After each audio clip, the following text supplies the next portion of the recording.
Good morning. High Rig, one of my favourite places, I think, just for the ease of access and the amount of different camping places you can get. So while I was doing that shot this morning, I went for a little walk, just because I plan on coming back up here. And there's loads of places up here. This is not even the highest point, you can go right on the top there. I think I'll wait for that to cool down. So I've been using this tube of coffee again. Still getting used to the portions. It says 5 grams per, which I think is a teaspoon per 100 millilitres. This cup here, I think it's about 250. Does it say on the front? Oh, it says 450. That's not 450 grams. Millilitres. What's this? Oh, maybe it is. Yeah, because it's halfway on. This is 500. More than I thought. It's chilly wind out there, so I think I'm going to have to either really warm up before I put this tent down, or put my gloves on. So I need to find them. I think they're in my bag somewhere. It's funny how you can lose stuff so easy. I did have them in my bag. Now they're gone. I'll have to start packing away and we'll find them then. So I'll just pack away inside the tent. And so last night, I think it must have got down to about 0 degrees. It was 3 degrees, saying that I'm not that high. Let's have a little scan what it is now. So it's saying in Keswick it's 3 degrees now. I mean, the wind dropped quite some last night. I mean, there's only a little tiny breeze now, but it meant there's a fair bit of condensation in the tent as well. I always sort of say that I don't get much condensation in this tent, usually because I take it out in windier conditions. I mean, I could have had the N on last night and it would have been fine. It did get windy, but the most wind we had was at about 8 o'clock. I thought there was some people up there. I'm just looking over the other side, and where it's strictly no camping, there's some vehicles that had parked up overnight. Yeah, someone's just making its way down now. Looks like it's going pretty quickly. Just looking over at Threlkeld Knots there, and the wind, the clouds are going pretty quick. So I imagine it's pretty windy high up. It's one of these where, it's pretty alright when you're down low like this. I mean, we're lower than Threlkeld Knots. Yeah, I mean, we're on par if you look over to the other side there. That's Blencathra Centre. Hang on a sec. Blencathra Centre. It's about there, yeah. And we're about the same level as that. So when I set off up to Helvellyn, Blencathra 3 weeks ago, we're camping at almost the same height. So even though it's called High Rig, it's still quite a low fell, which makes it a good one for coming out in winter time. I suppose gear testing as well, because it's nice and easy to get up here. And if you needed to get off quickly, when I say gear testing, I mean like taking out the Enon in silly winds rather than being high up. I suppose I was near Lingy Hut, so I was fine, but I think, if I'd been on the top of a mountain, I probably would have bailed. This is where I do like a single skin cup, cold in the morning, and you can just hold your brew and keep nice and warm. Obviously, it doesn't keep as warm for as long, but I tend to drink my coffees quite fast in the morning. Another successful well camp. Usually say that near the end, don't I? Just looking at different routes going up Clough Head there. And Notice, I think it's a gill, but it does look like a path from here. But it just seems to go down into the abyss, into just cliffs. So I don't think it is. Might check the map actually and have a look. Right, well, it is a footpath. So these names on here are quite, you can definitely tell they've been set by locals. So the scramble up is called Fisher's Wife's Rake. So Fisher's wife obviously went up there, and then it leads up to Jim's Fold, which is Jim's sheepfold. I wonder if she used to go up there to give Jim his sandwiches, and it's down. So that's a lesser known scramble, or maybe not, because there is a footpath that I can see, definitely leading up to Jim's Fold. There you go. Right, best drink my coffee before it gets too cold. I thought I lost my mic. You normally clip it to my jacket. I'm going to swap my jacket out, and forgot I had it there. Just packed my sleeping bag, all my electronics and stuff. Right, I'm going to have a little pack away, finish this off, and I'll catch you in a second. So that's the tent all ready. No, it's not. Just noticed that last minute. I like that. I like the little fire thing. So I'll put that in, and then we're done. And zip up, get the bag out. So we're going to try this with gloves on. See if we can do it. Look at that. One-handed with gloves on. Alright, let's have a look at this view, eh? Oh.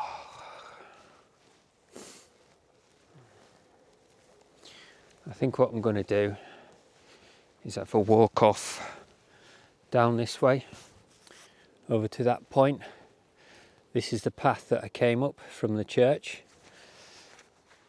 But when I was walking up here, I noticed a few paths coming off, and I want to go over to that point just to have a look anyway. Nice little viewpoint, and then I'll walk off back down and round. But if there's another path off the front there, I might go down there. There we go. All the guy ropes are in, and I say double pegged. I pegged individually each one, and I don't think I needed it, but it was there just in case. The forecast was a little bit of a weird one last night. No rain on the outside, but there is a fair bit of condensation down this side. There's a bit of condensation in there, but considering there was no wind at all and how cold it was this morning, I'm not surprised there's a bit of condensation. Let's go for a different angle. Right,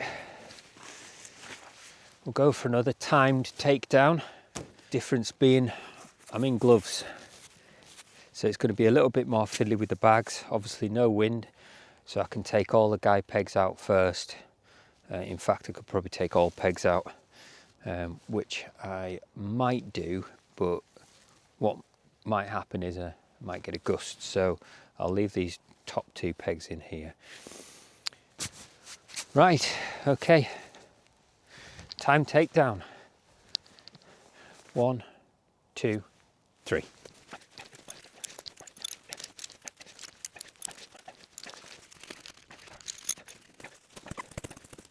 Time. I think that was a good one, considering I used gloves. I think that was one of my quicker ones. Right, let's get all this in the bag. Never seem to get it as neat as what I can when I'm at home packing. I do like this pack, but when you've got a winter load in, I think it does struggle. I think if I was on a long distance, I would have got the other pack, but this is good for me, you know, winter time, shorter distances. I chose right. That's fresh from last night, so I was camped there, and there was a sheep here. Right, usual leave no trace, and we're going to walk off down in this direction. Yeah, so that was, I don't know if anyone had come up any sooner, but there was a family walking up there just as I was packing. Right, so we camped just up on the top there, navigate through this bracken, well, dead bracken, and then go over to the top there for a bit of a view. Feeling a little bit fitter this morning. I think I'm shaking that cold now that I've had for nearly 3 weeks. Had it really bad when the storms were on. That's why I missed that camp. Yeah, still quite sniffly. Cold mornings though, so. But feeling, even though I'm out of breath, I'm feeling a lot better. Little viewpoint there, but this is the sort of highest point on this side. So I think we might get a better view from here. There we go. Doesn't disappoint, does it? Oh, that's the sun coming up now. I camped over there last time I was up here. And yeah, quite a lot. I mean, still there's camping spots lower down here. This one you could get a tent on. So look, the church is down there now. Sorry, that's the youth centre. The church is actually hidden in the trees there. I've got a fell runner coming up over on the Corpse Road there.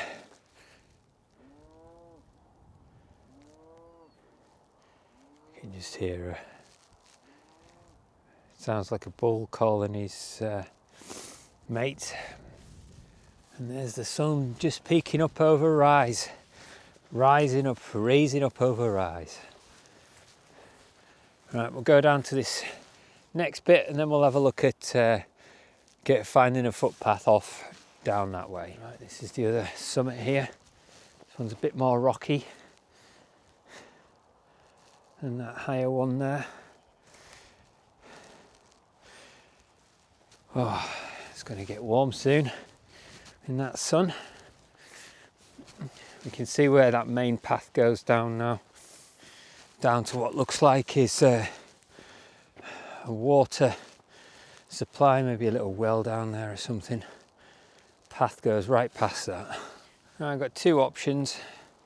I could go down this little rake and take me to there, or I can go back up down this path and down that one there. So I think I'll probably do that. Just a little bit easier, less of an unknown than going down that way. So it was a little bit of a Halloween themed night last video. Cut short on Halloween theme because when it got dark and I'm up there by myself, I don't like talking about stuff like that. You know, I'm up on a hill by myself. Last thing I want to do is start talking about ghosts and ghoulies. Much rather talk about outdoors and being out here and enjoying myself. You know, a break from the norm in it, really. Having a bit of fun. But we all know, out in the fells, there's no ghosts, just the fells. Maybe a couple of old fell runners, Joss Naylor, might be walking around or running past, but he ain't going to stop to scare anyone. He's running the fells. That's what he wants to do. There's no one out in the fells as a ghost wanting to scare folk, especially wild campers trying to enjoy the same thing as they enjoyed when they were alive. I've often thought about what would Wainwright do, or Joss Naylor. I mean, he's a bit older, but what would they do if they had the social media platform that we've got now? And I've always thought, you know, they'd probably do a similar thing. instead of writing it in books. I mean, why do that when you can just put it straight out on video? And it's accessible to anyone anyway. You know, they were all about showing people what the fells were about. You know, that's why they were on their platforms, you know, on the books of the time, was their social media. I won't say it was social, but that's how they got it out. I think I heard someone saying about YouTubers not ruining the place, but, you know, taking people up on the fells. And yeah, we are. And why are we doing it? To get other people out enjoying it. And it's good for your head. It's really good for your head. I was listening to a podcast recently, and they said going out, they've tested, done some brain testing and stuff. Walking out in the wild gives the same sort of release on your brain. Don't know what the chemicals are, don't know what it is, but it's supposed to be as good as Ritalin, which is one of these controlled drugs that people take. So this is my Ritalin. Once a week I have a heavy dose of Ritalin. Ritalin in the fells. Yeah, so yeah, it clears your head as much as what people think. You know, I mean, I live in the Lake District, and I'm often see these, but still going out and having a night out, just brilliant. Clears your head of everything. Right, we're coming down to that. Is that a well I've spied, or? Yeah, so yeah, it's definitely something to do with water. There's a bit of a cage over it as well, so have a little look and see what that's about. Yeah, so that's obviously some waterworks for the farm and probably for the youth centre.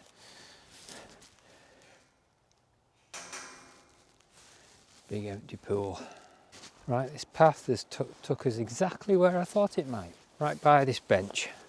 And these were the paths on my last video when I was showing you coming up to this side of the fells.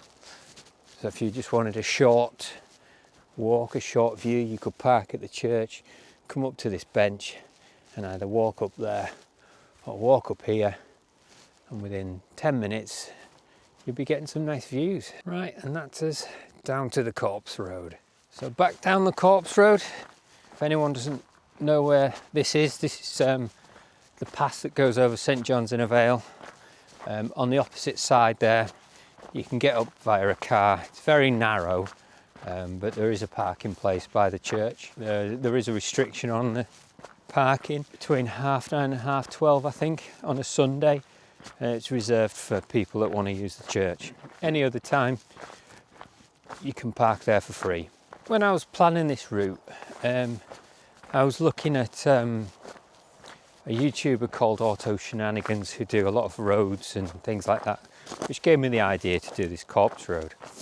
And he said there was like resting places where they like sort of slabs of granite or stone, basically, where they used to rest the coffin. Now I'm not entirely sure that's right. Did they used to carry the coffin?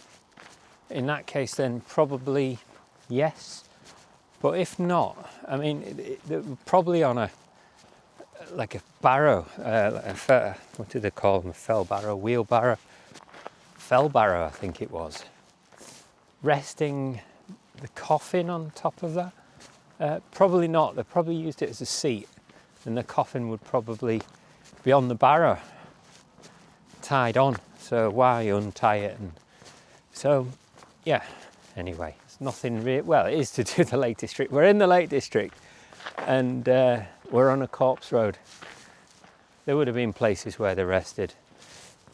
So I would imagine what them coffin-shaped slabs were for just sitting on and having some food.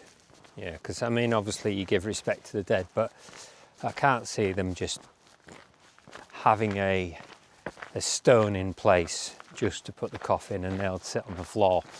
Doesn't make sense. And yeah, apparently there was one up in the church there, but couldn't find it. So yeah, I mean, if I was on here, you would just rest the barrow down and sit on a stone. You know, if there's a few of you, maybe make a slab. I don't know. Make it up. Look at that sheep up there. That is one courageous sheep. I don't know why they do that all around and much more accessible places than that. There's some extreme sheep around here, and yeah, so I can see why you can see a lot of posts why people think sheep get crag fast, but I'm pretty sure that sheep's going to be all right. I've seen them in precarious places like that before, and they're pretty good at what they do. I mean, the Herdwicks can rock climb better than most humans. Look at this lovely old cottage here, stone cottage.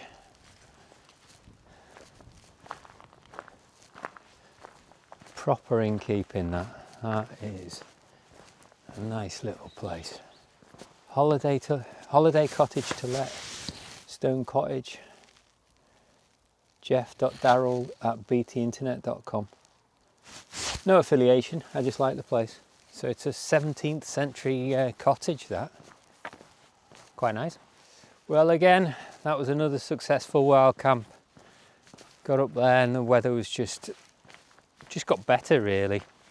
Just got no wind after about 8 o'clock. So I had a good night's sleep as well. Really relaxing. Anyway, this has been Lost in the Lakes, and we'll see you in the next one.